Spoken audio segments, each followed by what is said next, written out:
Welcome to another episode of Discovering the Jewish Roots. I'm Dr. Rick Wadge, and we're continuing our study in the Gospel of Matthew. You can pick up the full commentary that I've put together based upon first century rabbinic tradition as well as the Aramaic text, which is called the Peshitta text. It is considered to be the easy, the simple text. In other words, it's the one that is straightforward. It has not been translated. It's straight from the roots of the mouths of Yeshua and of the apostles themselves, the first disciples, the Talmudim. So when we're looking at discovering the Jewish roots, and specifically of the Gospel of Matthew, and I talk about picking up my book, the commentary on Discovering the Jewish Roots of the Gospel of Matthew. You can pick that up on Amazon.com, and there'll be a commercial that runs about the middle of this episode. So if you haven't seen that and you want to pick it up and learn more about the Aramaic text, I just suggest you do so.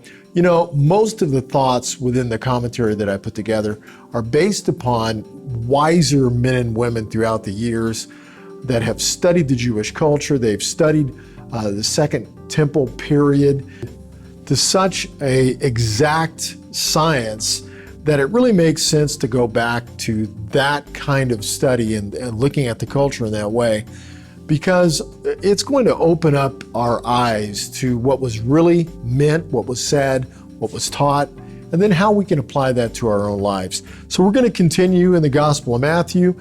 We're going to be looking at then verse 34 in the Gospel of Matthew, and it says, "Therefore do not worry about tomorrow, because tomorrow will worry for itself. It is sufficient for trouble to come at its time." Matthew chapter 6, verse 34.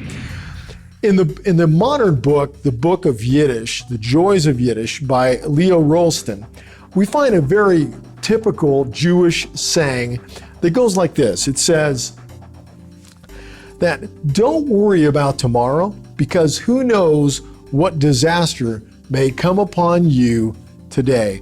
Now, this is obviously an instance where an ancient rabbinic saying has resurfaced again in a modern book.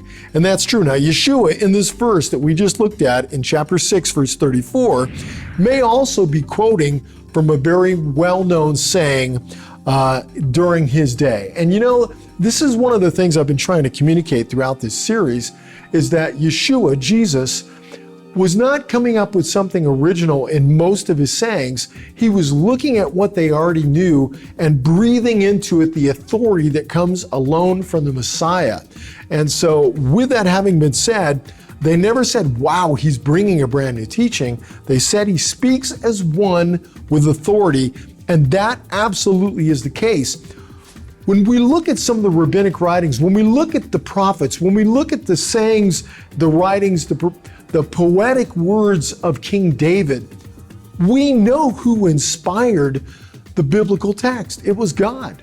And so for us to think for a moment that God wasn't still inspiring the people that were completely devoted to him is just foolishness. Of course he was. So when Yeshua is quoting sources from the rabbinic sayings of the day, he's saying, I agree with these things, and because of who he is as Messiah, we know that he's the one who breathed the inspiration behind those original words that he is now repeating and saying, this is true, you've heard this before, I'm saying to you, put this in your life, practice this in your life. So he's very Jewish, he's a first century Jewish rabbi, but he's also Messiah, breathing authority into the words of what was known. They just needed to practice those. And I think it's so important. So here's another quote that comes along with this not worrying about tomorrow. This comes to us from the Sanhedrin text in the Babylonian Talmud. It says, "Do not distress yourself with tomorrow's affliction, for you don't know what a day may bring forth. Perhaps tomorrow may not even be, and you will be found stressing yourself over nothing." That's exactly what Rabbi Yeshua, Jesus, was saying. Matthew chapter 7, starting in verse 1, says this, "Do not judge so that you will not be judged." Now, when Rav Shaul, we know him as the Rabbi Paul or the Apostle Paul, he reflects upon these words of Yeshua, because now he's switching from Gamaliel to looking at Yeshua as being his rabbi and his Messiah and the source. He says this to the Roman congregation. He says in Romans chapter 2, starting in verse 1, he says, "Therefore you have no excuse, O man, every one of you who judges. For in passing judgment on another, you condemn yourself, because you, the judge, practice the very same things. We know that the judgment of God rightly falls on those who practice such things." You see, the Pharisees of the day reflect the very same opinion as well. Rabbi Hillel, who was well beloved and well respected, said, "Do not judge your fellow until you have been in his place." And that's recorded in the Babylonian Talmud, the Sayings of the Fathers, Avot 2:14. Here's another place in Avot, the Sayings of the Fathers, chapter 4, verse 10. It says, "Do not be a judge of others, for there is no judge but the one." In other words, of God. God is the one. Well, Yeshua continues in Matthew chapter 7, starting in verse 2. He says, "For with the judgment that you judge, you will be judged, and with the measure that you use to measure, it will be measured to you." We find the very same sayings and sentiment within the traditions of the rabbis. This is from Shabbat 127b. "He who judges his neighbor in the scale of merit will himself be judged in that scale of merit." Or as another translation has placed this text in Shabbat 127, it says, "How you judge others, does God judge you?" In the section called Kiddushim, we find the very insightful thoughts about this same idea. And it's in Kiddushim 70a. It says, "He who condemns others sees in them his own faults." Wow. Pause. Think about this. What we see in others is because of the faults we see within ourselves. Friends, let's think about that for a minute. Is that the point of all this? Is that we're avoiding the things about ourselves and just coming clean before God in recognition that, God, you're perfect and we're not. We make mistakes every day. I need to come before you, as David says over and over again, King David.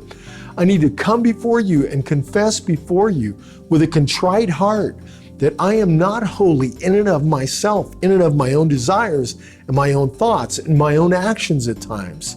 I need you to purify me, you to be the lamb that's slain for me and my household.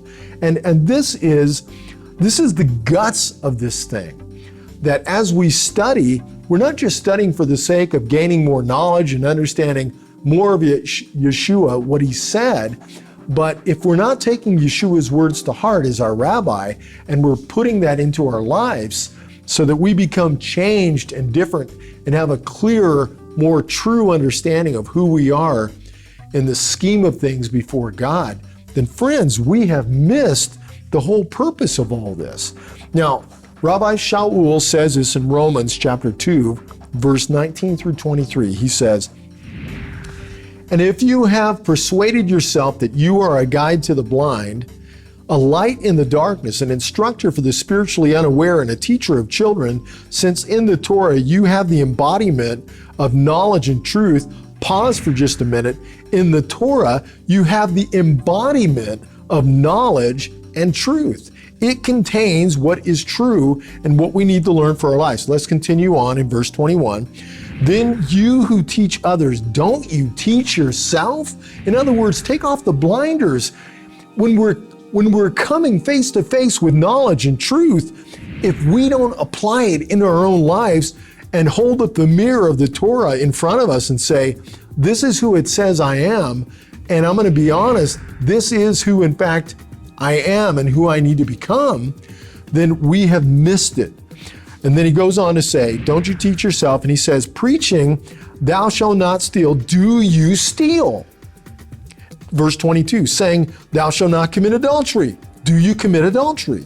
Detesting idols, do you commit idolatrous acts? Verse 23, you take such pride in Torah, do you by disobeying the Torah dishonor God? Friends, when we disobey the Torah, God's instruction manual, it's not just about laws, it's instructions for life. When we disobey God's instructions, are we dishonoring God? And the answer is very clearly, yes, it is. To think that we could live in a universe where there's no rules is pretending that mathematics are not real, that the rules of the universe don't exist, that the laws of thermodynamics are not real. There are rules. 2 + 2 = 4. There are rules. An apple drops from a tree, it's going to hit the ground. There are rules in this universe. There are rules in this life. And there are moral rules, ethical rules for how we live. And there are consequences when we say 2 + 2 = 5. We get it wrong. In the same way, we get life wrong when we disobey God's instructions. We get it wrong. And we don't understand the truth, and we're not holding up the mirror of truth before us so that we can compare how we think, how we see life, and how we live to what God says the standard should be. I know I'm getting a little preachy, but the point is that there are standards. Yeshua continues in Matthew chapter 7, verse 3. Why is it that you see the speck in the eye of your brother, but the log that is in your eye you do not notice? It is so easy, friends, for us to point out others' faults. In fact, I was reading a book the other day, and it pointed out that most of the time, if not, I was about to say almost always, that when we go into a room and we eyeball the people in the room, are we prone to judging how they look, how they appear, what they're wearing, their actions, and their body movements? I think we are. And so I think we've become a generation that is very quick to judge. When you see the speck in your brother's eye, but the log that is in your eye, do you not notice? In other words, we need to look first and examine ourselves before we start examining someone else. Verse 4, how can you say to your brother, permit me, and I will remove the speck from your eye when the log is in your own eye? I love that. Verse 5, hypocrite, remove first the log from your eye, and afterward you will see to remove the speck from the eye of your brother. And this is, to me, one of my favorite examples of Yeshua's humor. I mean, the apostles, the disciples, the listeners at that time had to be cracking up. Did you know that the book of Matthew was originally written in Aramaic, the language of Jesus? You know, there comes a time in a person's life when you want to know what you believe and why you believe it, when you have to stop the madness of the modern world and go back to where you first believed. You can do that with Israel TV Network. For the first time in over 2,000 years, a line-by-line commentary on the Aramaic original book of Matthew has been created by Dr. Rick Wadge. You can learn along by watching Israel TV Network, discovering the Jewish roots. You can own this piece of history by going to Amazon.com and ordering Discovering the Jewish Roots of the Book of Matthew. Stop the world, enhance your mind with the unchanging Word of God today. the speck and the plank. Here he goes, Yeshua, Rabbi Yeshua. He's going to tell the story again. Rabbi Yeshua, tell us the story about the speck and the plank again. They were laughing. This is classic Yeshua, classic Jesus. They were definitely getting the jokes and the puns. And once again, this reflects, though, an older Jewish saying, and many of the sayings that had come down through the ages that were proverbs by the time that Jesus, Yeshua, was growing up. Little Yeshi was growing up. For example, let me give you this one that's oral tradition passed down into the Talmud. And it says this: Rabbi Tafan said, I wonder whether there is any in this generation that will receive reproof. If one should say to him, cast out the mote of thine eye, will he say to him, cast out the beam out of thine eye? Says Rabbi Eliezer ben Azariah, I wonder whether there is any in this generation that knows how to reprove. That is almost identical to the sayings of Yeshua. And some would say, and I've heard it said, well, these are all copies of the original words of Yeshua. 2 points that I would disagree with. Number one, I would say, again, it is not said that Yeshua came up with some brand new type of teaching. It is not said that. Secondarily, if the rabbis were so, and they were, most of them were so against the followers of Yeshua, this messianic Jewish movement that was beginning because they were refusing to fight in some of the battles, revolting against Rome. And so they didn't even allow Yeshua's words to be in the Mishnah. So if that's the case, and it is the case, then why in the world would we even imagine for a moment that they would copy and repeat Yeshua's words? See, it doesn't make any sense at all. At least not to me, it doesn't make any sense. Well, let me give you some more words from the wise rabbis regarding this same topic. He who condemns others sees in them his own faults. Babylonian Talmud, Kedoshim 70a. Here's another one from Bava Meziah from 59a, and it says, do not rebuke your fellow with your own blemish. That is such a popular idea and something that is repeated over and over again within the words of the Talmud. And I'll give you a story from Bava Batra 60b. It's a little lengthy, but I think it's worth repeating. And it goes like this. So Rabbi Yanai had a tree, the branches of which linked over the public way, and another man had a similar tree. Then the people came to the other man and told him to remove it, and he came to Rabbi Yanai, who said to him, go away now, but come again tomorrow. Now during the night, the rabbi had his own tree cut down. When the man came again, Rabbi Yanai said, cut down your tree. Then the man said, well, you have a similar tree. And then Rabbi Yanai said, go and look. My tree is not cut down, and do not cut yours down.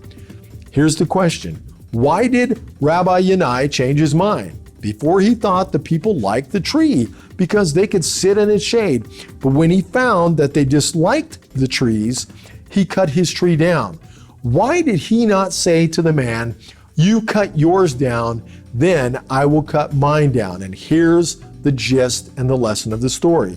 Because of a teaching of Resh Lakish, who said, first clean yourself and then clean others.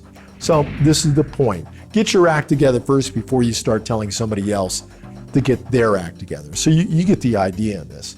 You can't give what you don't live. And that's just so true. I know it sounds trite and it's a little cute because it rhymes, but it's true. We cannot give what we do not live. And I'll give you another one that rhymes as well, and that would be, we hate to wait. And it's really true. We forget that it takes time to learn and to implant something into our lives that changes our character and the way we live.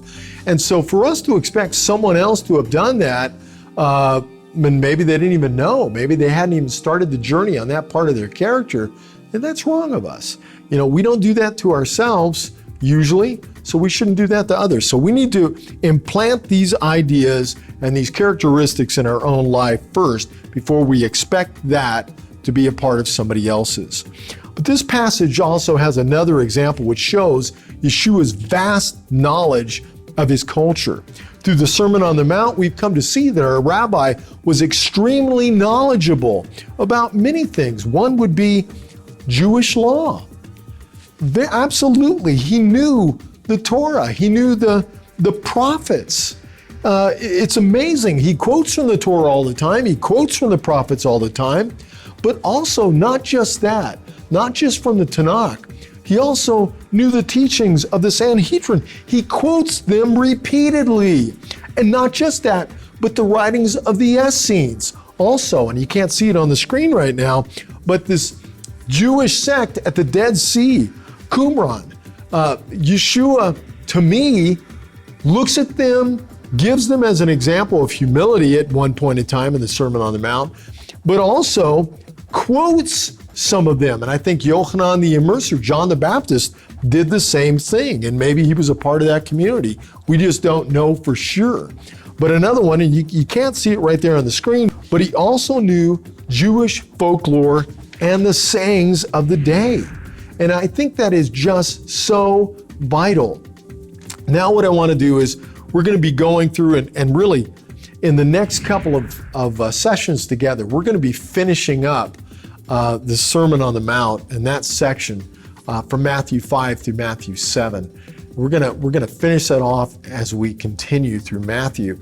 But to me, the Sermon on the Mount is just this pinnacle of the teaching of Yeshua. So I want to continue now. I want to recap Matthew chapter 7, starting at verse 1 and going to verse 5. It says, "Do not judge so that you will not be judged.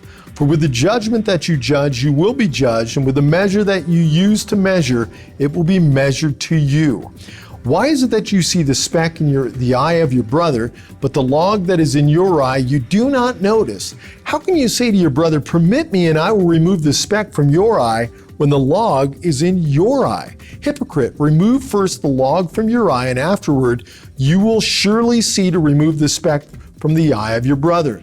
Now, we examined this in the first part of this session together, but I want you also to notice Yeshua's stance upon pronouncing judgment upon another, and that it was wrong, and it was also in agreement with the common teachings of the day by the other rabbis, the oral traditions that would later on go into the writings of the Talmud. We could summarize this as saying, in the way that you pronounce judgment upon others, that will be the pronouncement of judgment that God uses to judge you.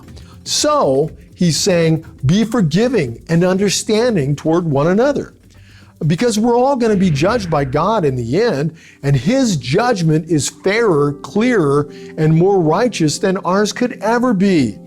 And it will be completely fair. So when we judge, we have a stigma. We have a log in our eye.